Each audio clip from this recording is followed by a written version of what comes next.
Good morning, everybody, and welcome to another episode of Coffee with the Critters, where I live stream every Sunday morning at 9:30 a.m. Eastern, unless otherwise noted. Sometimes I live stream at 9 a.m. when we have a guest on, and I try to have a guest on about every 6 weeks. And I will announce this via our email newsletter, which you can sign up for right here on our Facebook or on our website. So for those that are new, happy Halloween, happy November. My name is Laura Joseph, owner of the Animal Behavior Center. We're an international educational center where we teach people all over the world how to empower the animals in their care and the people that care for them. So I focus all of my work on the science of behavior called applied behavior analysis and my work with animals, specifically exotics. And I focus on exotics to show and help back up the people who focus on companion animals, showing that we do not have to use force or fear or coercive methods with animals to get them to do what we need them to do for their best welfare, quality of well-being. Um, so you can always find out more about what I do on our website, theanimalbehaviorcenter.com. You can also email me at Lara, Lara, at theanimalbehaviorcenter.com. And you can also find all of our information right here on our website, which shows our services, our online memberships, our webinars, and also shows our events, which you'll want to pay attention to because we're already scheduling in-person events, training workshops in for 2024, and those sell out quickly. You can also find our events and the work we do on our Facebook page right there. And you can also join our email newsletter list right there. I send out an email every Saturday night with updates, important tips in animal behavior and training. So let's go ahead and get started.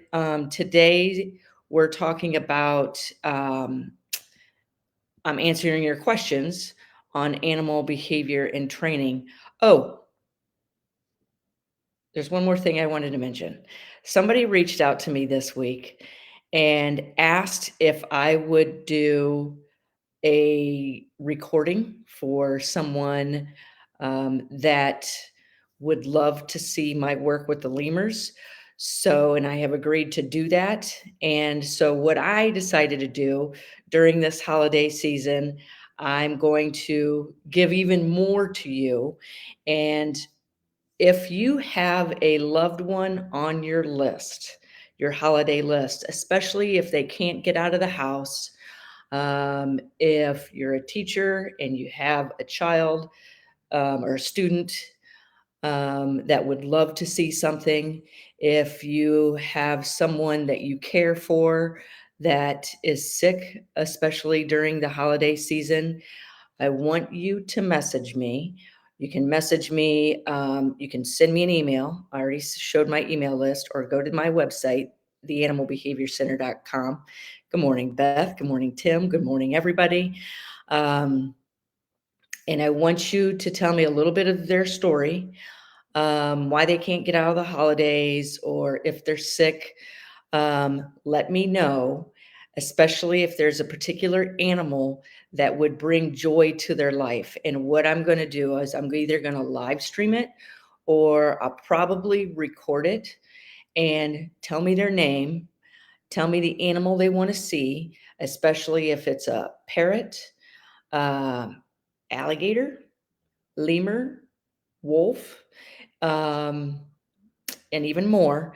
And I will do a recording or a live stream and mention their name and show them the animal and maybe give a little something extra special during the recording. Let me know. Good morning, Wendy. So you can email me. Just go to theanimalbehaviorcenter.com and send me your message, or you can message me right here on Facebook or YouTube. We're live streaming in both locations right now. Let me know the situation and the person's name, and I will do my best to get that recording live stream. What I will answer, I will respond to you immediately. Okay, so without further ado, let's go ahead and get started with our Q&A this morning. Good morning, Adrian. Um, so the science of behavior that I study, applied behavior analysis, is based on observable, measurable events to teach new behaviors or to modify behaviors. We also focus on really heavily on using applied behavior analysis in our enrichment for a wide variety of animals to empower these animals. Good morning, Emily. To empower the hell out of these animals. I want to see animals thriving in my care. If the animals are thriving, um, I know they're excited for the training, for the enrichment we provide. Um, and people like seeing animals thrive. Thriving animals, good morning, Sylvia. Good morning, Judith. When animals are thriving, people love to see that. That is not my number one goal. My number one goal is just for the well being of the animal. But when people see those animals thriving, those animals also make great educators, ambassadors for the public, and pave the way for the future of animal caregiving in numerous different types of field: conservation, education, training, what have you. Good morning, Sandra. Um, and opens the eyes of some people and children who will never have the opportunity to see these animals or an animal, and can help these animals in the future. So, good morning, Stephanie. Um, so, if you guys didn't listen about my holiday gift to you, make sure you watch this replay. Um, okay, so let's start with your questions. No matter what the species, does anybody have a question? Because we have a couple of people that did respond to our email last night and asked if I would address their animal questions. So let's go ahead and start with Beth's question. Let me change my screen real quick so I can read it.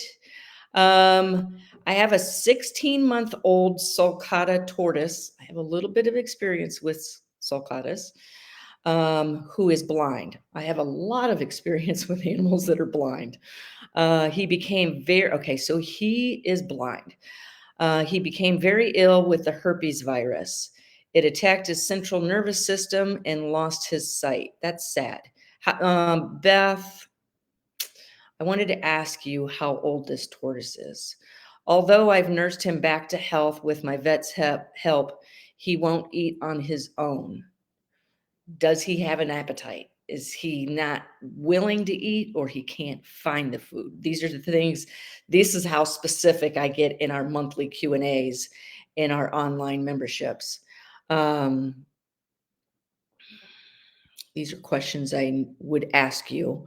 He won't eat on his own. Is there any way I can teach him to eat using sense of smell? We're hoping he didn't lose that too. I'm currently tube feeding him critical care mixed with carrot baby food every other day, and syringe feeding on the days off by putting it on his tongue. I always offer his favorite foods first in hopes that he eats. So, okay, Beth, I didn't know if you wanted me to let anybody know that you were the one asking the question. He was sick. Good morning, Debbie. He is only about 16 months old. Okay, so he's very young. He can't seem to find the food. Okay, now that I know that, now I've got a different set of ideas for you. He was sick for 2 months and nearly died. Okay, so Beth, he does have an appetite. If he has an appetite, and all you need to do is teach him how to find his food, I can help you. I live with a deaf and blind dog. You guys know I live with a fully flighted Amazon that had no eyes. I have a history of working with wild animals that are hit by cars and now in a rehabilitator situation and cannot be moved back into the wild. So the first thing that came to mind, Beth, is you need to teach him conditioned reinforcers, and he will learn this through being consistent. Be consistent and predictable. So he can hear you, right? So just because you've lost one sense, the other ones become very heightened. And he is very young, he will learn. Um, One of the things I'm picturing that you can do is if you have your syringe and he loves the food from the syringe, if he doesn't love the food from the syringe, I would see if you could puree his favorite food in the syringe and deliver, or even on a spoon. If you want him eating whole foods, I don't know if he can, but one thing I would do, I don't know if I said good morning, Debbie, good morning, Maggie, good morning, everybody. One thing I would do when I'm working with a completely blind animal, good morning, Susan, I am being very predictable and extremely repetitive in the beginning. Okay. So you can use a consistent sound from your mouth. I know people like to talk to their animals a lot. Come here, honey. Come here, sweetie. Come here, baby. But the only downfall of that in this situation is it's not the same thing all the time. So in my head, I'm thinking just like the sound, do that consistently every single time and do that, pair that with the delivery of the food. You can also use touch. So one thing I did with Snow, our deaf and blind dog, right from the beginning, and she knows it so well. She knows this house better than I do if I had to walk through it with my eyes closed. I would do a consistent sound that does not vary, because you want that to mean, here's your food, here's your food, here's your food. And I would do a consistent touch, maybe with him just like touching underneath his mouth and maybe just slightly lifting. You can go, so here's your syringe. I would make a sound like, do this, boom, in his mouth. Okay. You're pairing that sound, that touch, and make sure it's the same. I can't put enough emphasis on this. Make sure it's the same everything, every single time. You do that repetitively, pretty soon, those are called conditioned reinforcers, they're cues, and you do it only when time of feeding for now. It's going to be a really strong communication tool to that tortoise that my food is coming. And you can go, this, deliver. Let him swallow as much as he can. This, deliver. And I would do it in that order, because pretty soon what you can do is fade out the chin and you can just go, and you'll see your tortoise start to lift his head. Bam, deliver. Okay. Does that make sense? Good morning, Lynn. Good morning, Lisa. We got a lot of people on here with us today. And you see my little new widget I added here.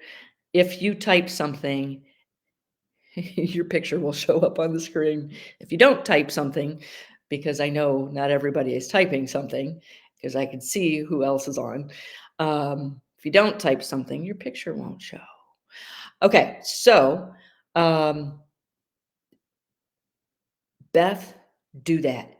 Be consistent, be predictable, deliver the food, I would say, in the same spot of his beak every single time. Beak, mouth, whatever you want to call it on a tortoise, especially in the beginning. This is what I had to do with the alligators, because when I first started training them, I was like, they were like reaching for the food and the tongs would hit them in the side of the mouth. That can be an aversive feeling, something they don't like. It's paired with my training. It is what I do not want. I do not want anything aversive paired with my training, because it could positively punish the behavior of your tortoise taking the food. So if you deliver from this way every single time, I would find out where is most comfortable. With my alligators, they prefer to eat and I've become very consistent with it on the left.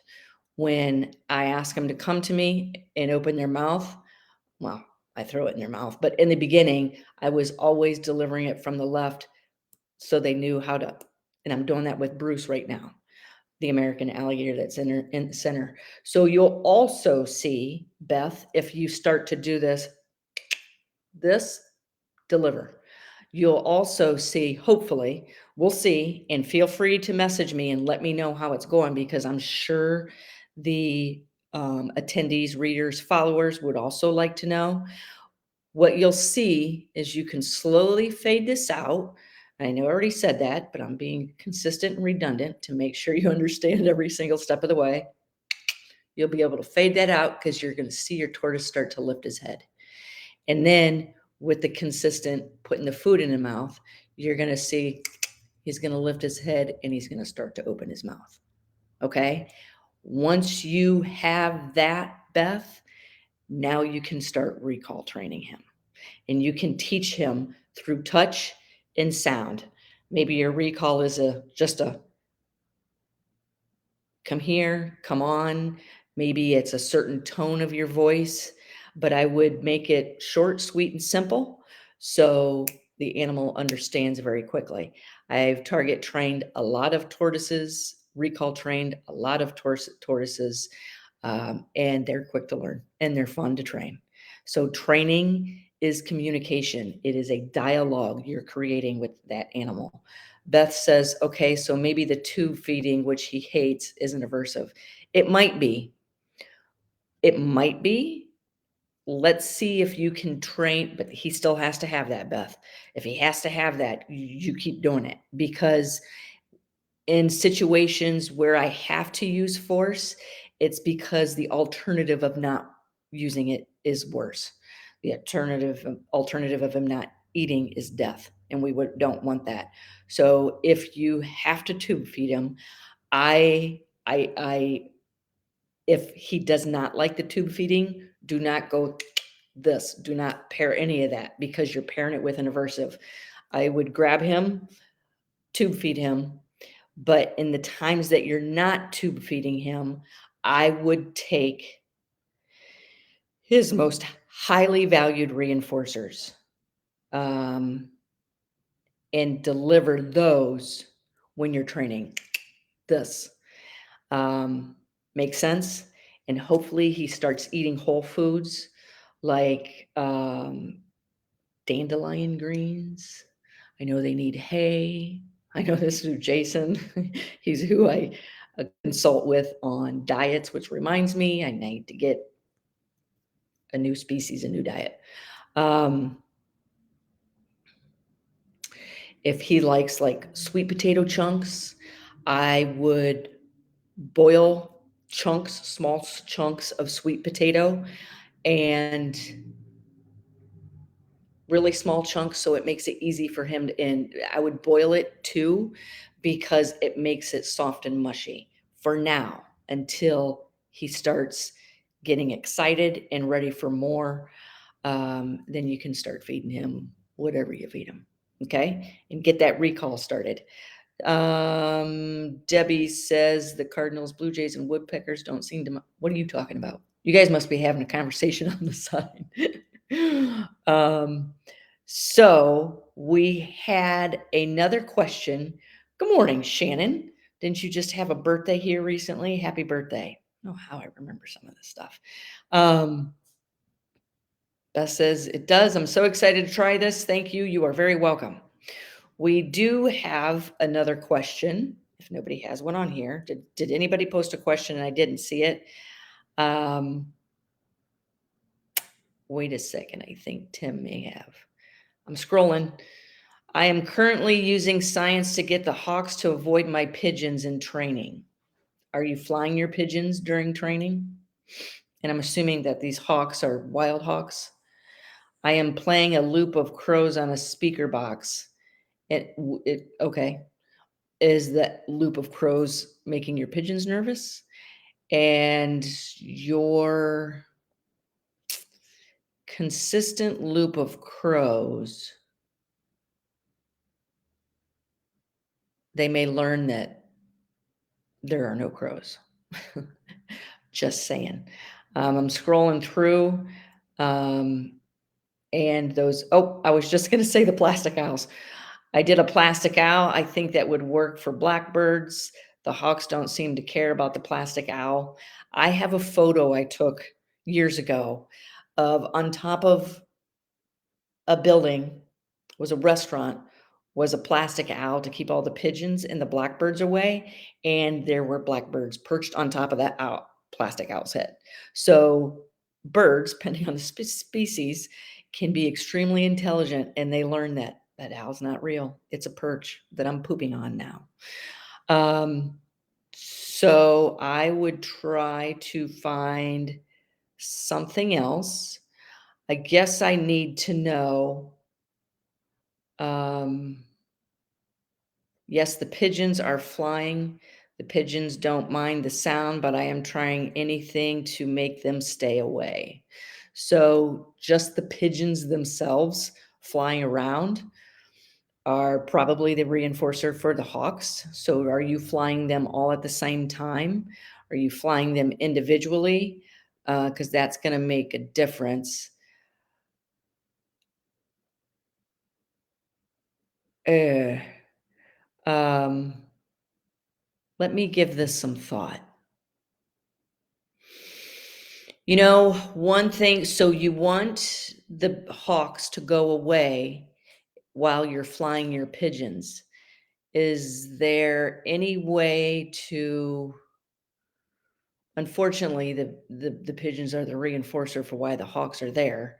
Is there any way to introduce okay, um,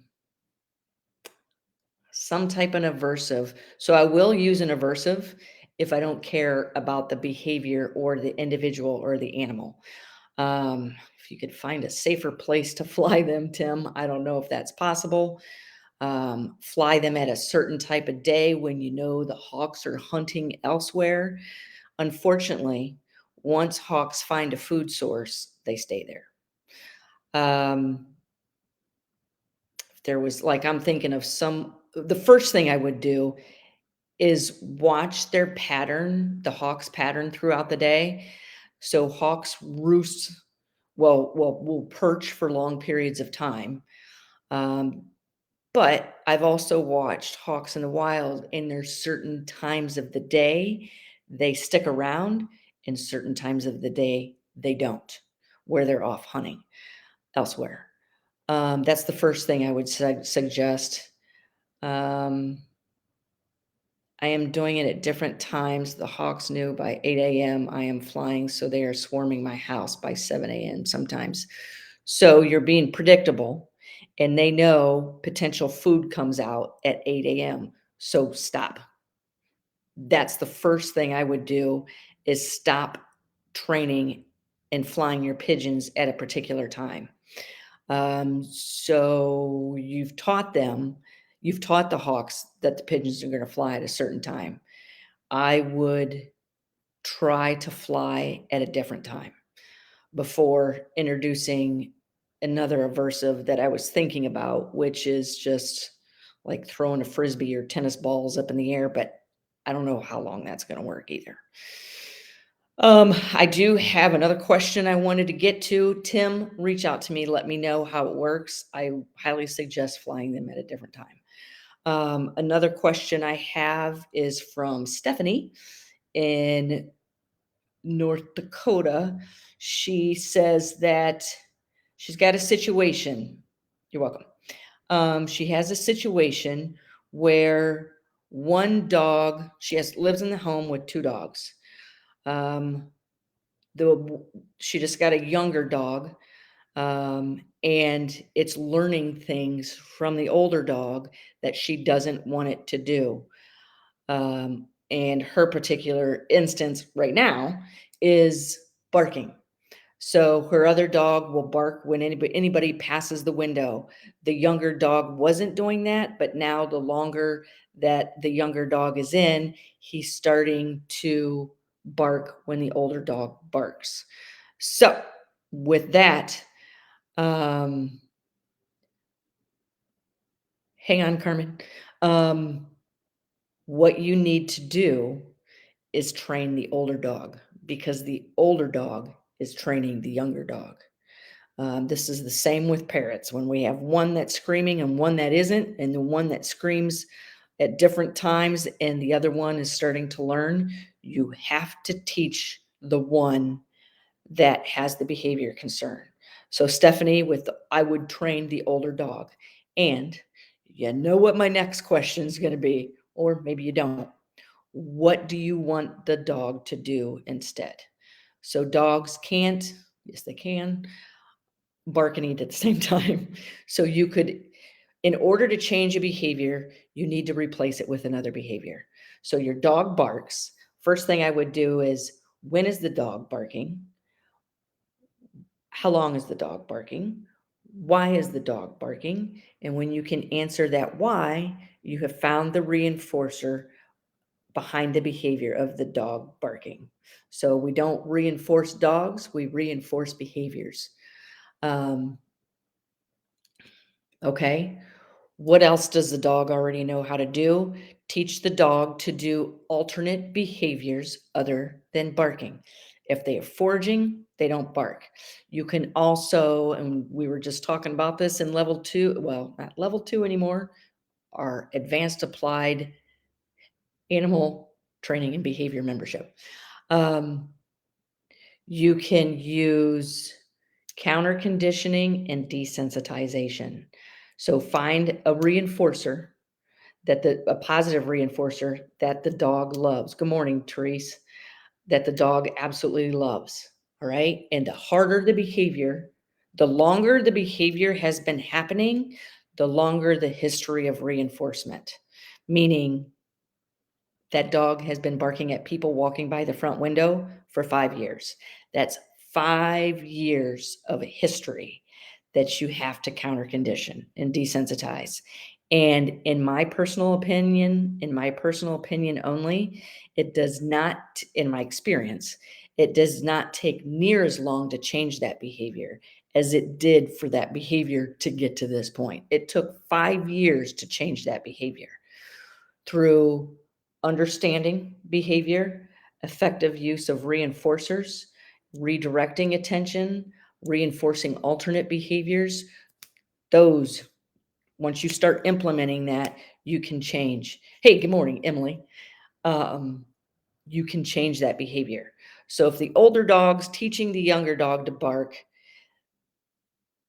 you got to focus on the older dog. What do you want the older dog to do instead? And a lot of times I won't start at that front window where that dog has a history of barking. I will start in another room.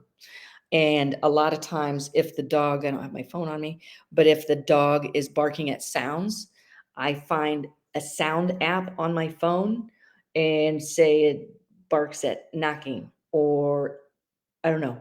I may find something that's not knocking and I will play that sound. Say the highest level of play is 10, the lowest level is 1. I'll play that sound at 1, bridge, reinforce. 1, bridge, reinforce. Then slowly bump it up to a level 2, bridge, reinforce. And then once the animal, what you're doing, just like this bridge, deliver with the blind tortoise, what you're doing is you're pairing the sound with an alternate, with a reinforcer in an alternate behavior. The alternate behavior is barking looks like this, not barking looks like this. That's a behavior. Those are two different behaviors. All right. Sitting with mouth shut is different than barking. Um, so then I move to maybe the sound of knocking at a level 1. And what you're doing is you're pairing the highly valued reinforcer with the alternate behavior. Looking at you, okay? And pretty soon that sound is going to be the cue to come running to you for a reinforcer versus running to the front door.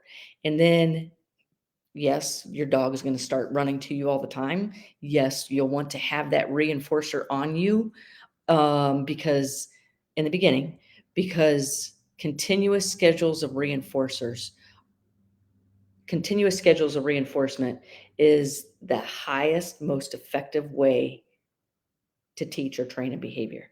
Now, you can't stay on continuous all the time because life happens. That sucks, but it does. So then you move to intermittent schedules of reinforcement. Intermittent schedules of reinforcement will bring you duration. Boom. Yes. Okay. And duration is a topic we're talking about in our memberships as we speak. How to create duration, how to keep duration. Okay, we are at half an hour, but I do want to squeeze in because uh one more question. Carmen says if you're trying to introduce chop to macaws and a cockatoo, do you also provide pellets?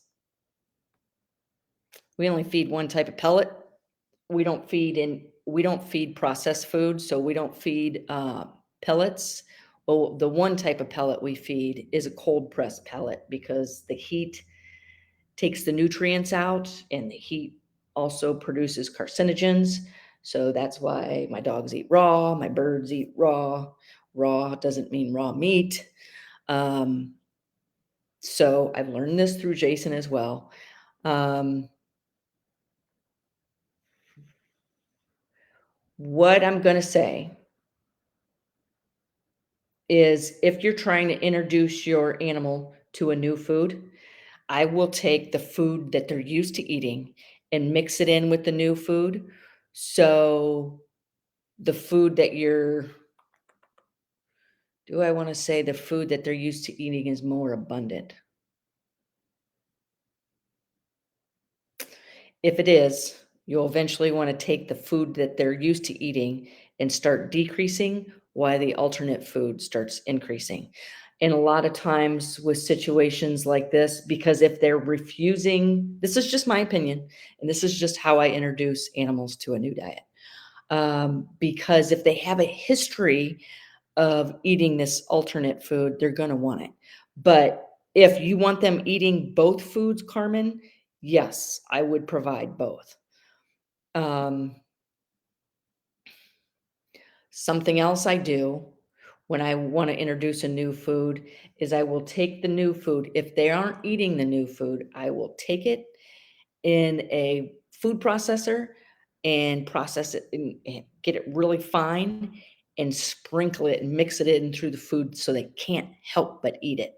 And then they start consistently tasting that alternate food and then stop chopping it so tiny chunks, slowly start increasing the size of the alternate food until the alternate food is till they're eating it. Okay. I hope that helps. And this is big. So we're talking about today, we've talked about tortoises, dogs, and birds. And the behavior, which I want you to focus most on, is we've talked about conditioned reinforcers, training a blind animal, finding the reinforcer from an undesired behavior, the complexity in working with two animals, and shaping the behavior of an animal eating another food. So, with that being said, I got a couple things I want to mention before we end. We are taking in new volunteers at through our nonprofit, through the Animal Behavior Center's nonprofit, the Sam I Can Foundation. The Sam I Can Foundation focuses on enrichment and training and behavior of animals that have lost their homes or need new homes. So, if you are interested in volunteering with us, our amazing team, we have a fabulous team and we have a lot of fun. And I've been out of commission for a little bit because I've been off on surgery, non invasive, just a longer recoup time. And I am back to work as of yesterday. So I'm getting ready to go out and hang out with our volunteers and introduce them to working with some new animals. I'm going to be focusing on that all week. So if you are interested in volunteering for us, I know you have to be local to do that. And there's a lot more things that are requirements, please get in touch with me. You can get in touch with me on our website at theanimalbehaviorcenter.com, or through the Sam I Can Foundation, or you can just flat out email me. Also, I wanted to say it is November what, 5th? And I know, I hate to say it, the holidays are here. All of our services, you can purchase gift certificates, whether that's an online membership, whether that's in-person training with me, whether that's a webinar, what have you. If you let me know at least a week ahead before the holiday, I will personally write a card and include the gift certificate. And um, so we also have our workshops that we're scheduling for 2024. Get ready, because it's all about behavior. I'm going to find your challenges, and I'm going to start working with you with different species of animals, but that particular behavior. Okay. To fine tune your technique, get you thinking outside the box, and really questioning and understanding your approach. So we have a day with a trainer, which you can book one-on-one with me or a small group with me up to 3 days. We have our online webinars, our memberships, our podcasts, which are extremely popular. Here are our different levels of memberships. The first one is for companion animals or understanding the laws of behavior and application. The middle one, the advanced one, that's where you're going to see me live streaming weekly with an array of different animals and how I'm going to get this behavior. We have the Parrot Project, which is another annual online membership, which is extremely popular. We also have our webinars, which I do plan on having a few webinars this winter. So where you can learn from home. So make sure you're on our email newsletter list, and you will be in the know. Okay, with that, I want to say thank you. And don't forget about my holiday gift for you that I told you about in the beginning, which is if you have a loved one, or somebody on your holiday list that is sick or can't get out of the house, or a special someone in your life that is struggling, that you want to bring a smile and some joy to, message me, email me, let me know a little bit of the story, let me know the person's name, and I will either live stream or record that animal with me talking with in addressing your loved one in particular. Okay. I'm getting a lot of thank yous. You are very welcome, and I will see you next Sunday on Coffee with Critters. Thanks for attending, everybody. We had great attendance today. Happy holidays.